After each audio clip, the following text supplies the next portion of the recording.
Saludos, buenos días y bienvenidos a los desayunos de Telemotril. Hoy vamos a presentar un acto que va a tener lugar esta tarde a las 8 de la tarde en la Fabriquilla de Ideas, y para ello está aquí uno de sus protagonistas, Javier García. Muy buenas. Hola, buenos días. Habéis dedicado, en concreto tu mes de julio de vacaciones, ¿lo dedicas a qué?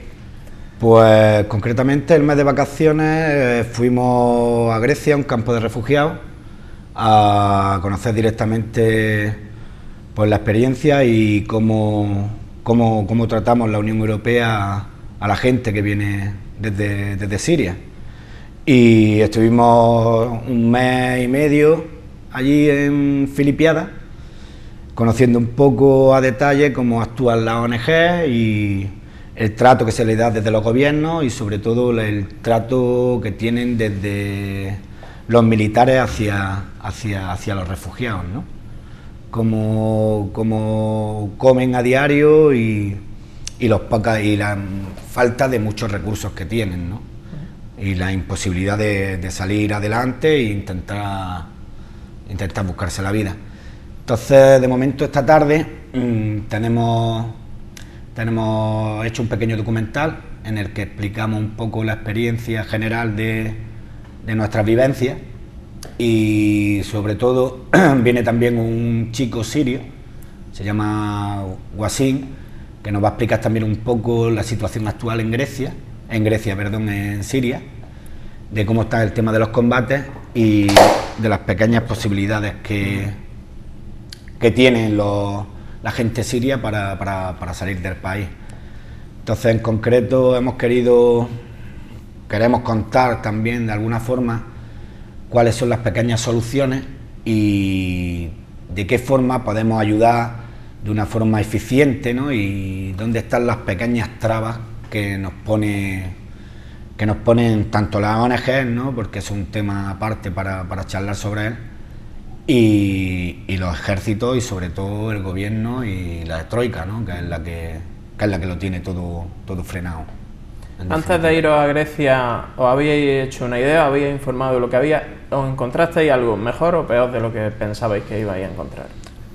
Pues en definitiva, antes de irnos a Grecia, la idea surgió un poco a raíz de que estuvimos haciendo pequeño voluntariado de recogida de alimentos, de juguetes y tal para Siria, y entonces a raíz que nos metimos un poco ahí, pues nos preguntamos, oye, ¿y qué tal si vamos y conocemos el tema en directo? Y ya me perdí. Y entonces decidimos ir y me perdí. ¿Pensabas que iba a ser peor la situación? Vale, eso. ¿Que ibais a vivir? Pues la verdad que hay muchísimos campos de refugiados en Grecia. Hay varias islas donde llegan directamente los refugiados y donde está, por ejemplo, como el documental que ha salido de Astral, ¿no? Donde buscan gente de rescate, como bomberos, como gente preparada, ¿no? Entonces, en un primer momento quisimos buscar una isla así mucho más problemática, pero pedíamos unos requisitos muy físicos y muy fuertes, ¿no? Y además pues daba un poco de miedo. Entonces elegimos un sitio donde era un poco más tranquilo, y cuando llegamos allí, pues claro, íbamos muy asustados, en el sentido de no saber qué encontrarte y tal, ¿no? No íbamos con ninguna ONG, fuimos completamente solos, a mochila. Y cuando llegamos allí, pues la verdad que no me encontré, o sea, para mí no fue un choque, yo esperaba como si llegara una guerra, ¿no? Realmente, ¿no? Pero el choque es más doliente porque es poco a poco, ¿no? Allí te encuentras un solar un solar bastante grande, en el que hay 40-45 grados, lleno de niños, descalzos, casi con una botella de agua al día y una ración de comida al día, no les dejan hacerse su comida. No tienen con qué vestir, no tienen con qué comer, no los dejan salir del recinto. Los militares, si los cogen fuera del recinto, pues inmediatamente los embarcan y los llevan para Turquía. Entonces no te das cuenta de la situación tan grave que tienen hasta que no llevas allí pues una semana, cosas así, ¿no? Que ves que están limitados en el tema de la comida, que no tienen educación, que no tienen higiene, que no hay recogida de basura. que los baños son de estos de plástico, de los que te metes a hacer las necesidades y puede haber dentro del baño, no sé, con una temperatura exagerada. Imagínate una caseta de esas de plástico a 45 grados en medio de un solar, como para meterte a hacer cualquier cosa allí, ¿no? Entonces la verdad que es bastante chocante y bastante triste la forma que tenemos o que tiene Europa de tratar a la gente que ha escapado de una guerra, que son refugiados y que hay que tratarlos como tal, ¿no? Y tienen unos derechos de libre circulación, que el terrorista y la gente de guerra se quedan en guerra y no salen de allí, ¿no? Los pobres que han conseguido salir de allí, después de ese gran calvario, se encuentran con el calvario de la impotencia, ¿no? Llegan como a un bote me refiero de un bote estanco, ¿no? O sea, después de un largo recorrido de lucha, los meten en un bote y casi que cierran la tapa, ¿no? Es algo grotesco, sobre todo que en el campo donde estuvimos nosotros, que es súper pequeñito, unas 900 personas, pues 550, 600 son niños de entre 5 y 10 años, descalzos, mocosos, sin médicos. Había un médico que venía una vez a la semana, un médico en concreto de Médicos Sin Fronteras, pero allí, por ejemplo, en el campo, fue uno de los ejemplos que a mí me sentó bastante mal. Es que había 2 médicos dentro de los refugiados, había dos hombres sirios que eran médicos. Entonces le pedían por favor a la ONG y a ACNUR que les dejaran las instalaciones para ejercer como médico, mientras que estaban las ausencias de Médicos Sin Fronteras. Y se lo denegaban una y otra vez, ¿no? O sea, eso lo tenían que ejercitar ellos, no podían. Cosa que no entienden, ¿no? De utilizar sus materiales ya como... Sí, sería una autogestión porque eran profesionales en su país, porque hay que recordar que los que salen, los que se han arriesgado para salir, son los que más dinero tienen para pagar esos pasajes que controla la mafia, ¿no? O sea, salen los que tienen capacidad económica para poder escapar de la guerra. Sí, totalmente. Allí en el campo donde estuvimos nosotros, la mayoría, todos eran gente mayor, casi todos tenían gente con carrera, médicos, enfermeros, abogados y gente muy preparada. Todos saben 2, 3 idiomas, ¿no? Inglés, francés. Gente muy preparada. De hecho, si no tienes dinero es imposible salir de ese conflicto, ¿no? En el conflicto se queda quien no tiene dinero. Y sobre todo yo me he encontrado gente con dinero, ¿no? Es decir, mira, si yo tengo dinero, si yo lo único que quiero es que me dejen ir a alquilar una vivienda, alquilar una casa y tener la libertad de poder vivir, darle educación a mis niños, darle un colegio, pero no se lo permiten. Y es lo que te vuelvo a contar, ¿no? O sea, no prefieren, ¿no? La legislación está de esta manera, que vienen Médicos Sin Fronteras, que tienen mucho mérito, pero que no hay que obviar que son médicos que están pagados, ¿no? Muy bien pagados. Entonces ese dinero pues repercute en la ONG, ¿no? Como facturación de Médicos Sin Fronteras, etcétera, ¿no? Con las donaciones de todas las personas. Entonces, teniendo médicos allí mismo, a veces es grotesco pensar en que no les dejen los materiales que estamos donando la gente para poder curarse a ellos mismos. Cuando una mujer se pone mala, un niño se pone mal o cualquier cosa que pase, se rompe una pierna, te obligan a llamar al hospital en Grecia, que Grecia está como para dejarla ahí a un ladillo. Y te obligan a llamar al hospital y a que venga una ambulancia. Al llamar de un campo de refugiados, evidentemente si viene tarde, ¿no? Tarde y nunca, ¿no? Y al final pues siempre había algún voluntario que lo montaba en el coche, que arriesgaba su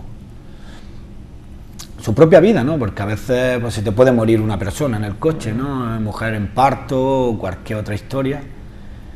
Y la verdad que es una situación bastante caótica.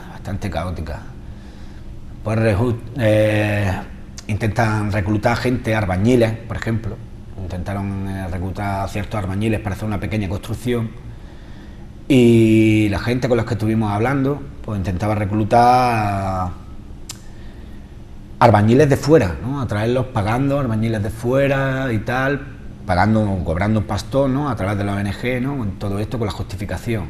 Cuando había gente allí que perfectamente está preparada para ello, que sabe hacerlo, pero claro, el gobierno no te permite que tú a ese hombre, a ese refugiado, una vez que se le llama refugiado, ya no es un individuo, ya no es un médico, ya no es un enfermero, no es un albañil, es un refugiado.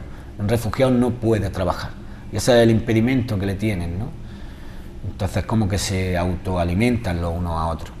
Después las ONG son algo básico y necesario, ¿no? Si no existieran, pues habría cientos de miles de muertos, ¿no? Más todavía, pero están limitados a los gobiernos, y desde mi punto de vista la gente independiente tiene que involucrarse en eso para hacer ver a la gente que hay otras formas de actuar, ¿no? Hay un detalle en concreto: todos los días se repartían una botella de agua por persona, hablamos de 900 personas, si es mujer embarazada, 2 y tal. Pues nosotros hicimos un pequeño cálculo, ¿no? Solo a que la botella de agua te salga 50 céntimos, estás hablando de unos 500, 600 euros diarios, ¿no? Diarios, que eso sale de una ONG. Pues yo te aseguro que con una semana de repartir agua, allí hace la instalación perfecta de agua en todas las tiendas de campaña. Pero claro, eso no le interesa a nadie, ni le interesa a la ONG, no sé por qué, ni le interesa al ejército, porque haces como un pequeño poblado allí, ni le interesa a nadie, ¿no? O sea, nadie del control que tienen gubernamental. Entonces nosotros en un momento dado hicimos un pequeño proyecto para hacer un huerto grande, ¿no? Una parcela grande para alimentar el campo, y pues la ONG se nos echó encima el ejército. El gobierno tampoco nos lo permitía, y a raíz de ahí pues conseguimos una financiación de varios voluntarios y decidimos, en vez de hacer un huerto grande para todo el campamento, pues decidimos camuflarlo de alguna forma en pequeños huertos individuales para cada tienda de campaña. Entonces los 3 primeros días, ante la negativa de la ONG y la negativa del ejército y del gobierno en sí mismo, pues los 3 primeros días estuvimos saltando las vallas con los sacos, con los picos y las palas, ¿no? Decían que qué locura era esta, que le dábamos a la gente un pico y una pala, ¿no? Que podían cometer algún acto criminal y tal, ¿no? Ya le intentamos explicar a la gente que si alguien quiere cometer un acto criminal lo hace con una piedra, con un palo, igual que con un cuchillo con el que se hace de comer, ¿no?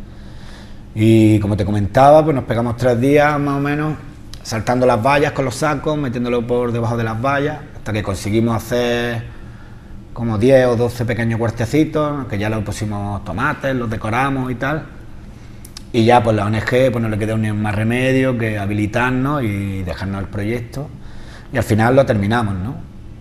También tengo que contar que hay muchos voluntarios y que hay mucha gente con mucha fuerza, con muchas ganas, que es admirable, gente que lo da todo, ¿no? Que gente que eso, ¿no? Ya solo que coges tu mes de vacaciones, ¿no? Sino los 4 durillos que tienes ahorrados, las 4 cosas que has podido coger, y con una fuerza increíble, ¿no? Y te encuentras gente con muchísimas ganas, con una fe increíble, y eso la verdad que te llena bastante.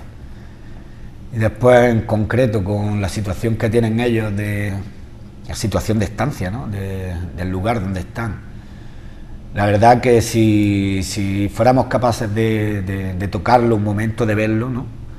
Pues yo creo que otro gallo nos cantaría a todos, ¿no? Porque es gente tan normal como nosotros mismos, ¿no? Es que lo vemos en la tele y esto parece que no es real, ¿no? Parece algo que está allí, ¿no? Que no puedes tocar, ¿no?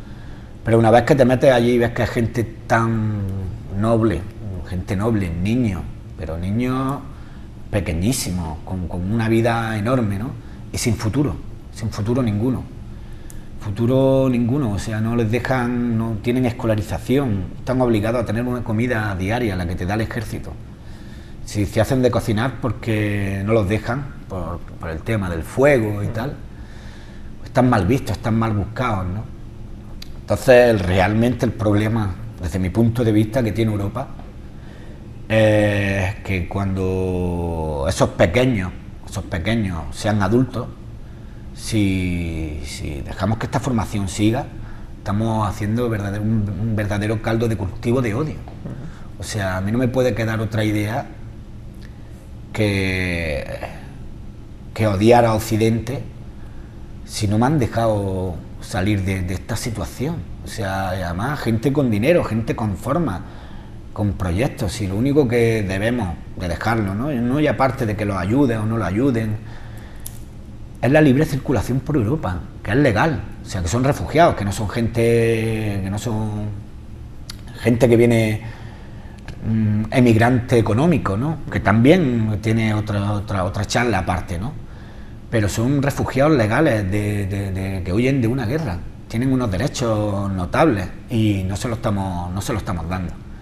Entonces, cualquiera que imagine a un niño criado en esa situación, porque una estancia de 1 año, 2 años en un niño casi se olvida, ¿no? No va a olvidar, pero... Casi se olvida, ¿no? Pero cuando hablas de un niño de pasar de los 5 años a los 17 o a los 18, sin educación, sin nada que hacer, sin escolarización, sin oportunidades, sin poder salir de allí, pues tú imagínate cómo tú te sentirías, ¿no? Cómo llegarías a sentirte tú con Europa o con quien te está haciendo ese desastre, ¿no? Entonces, pues pueden llegar, yo me cabrearía muchísimo, sí. yo vamos, no sé. Incluso sería lógico y justificado.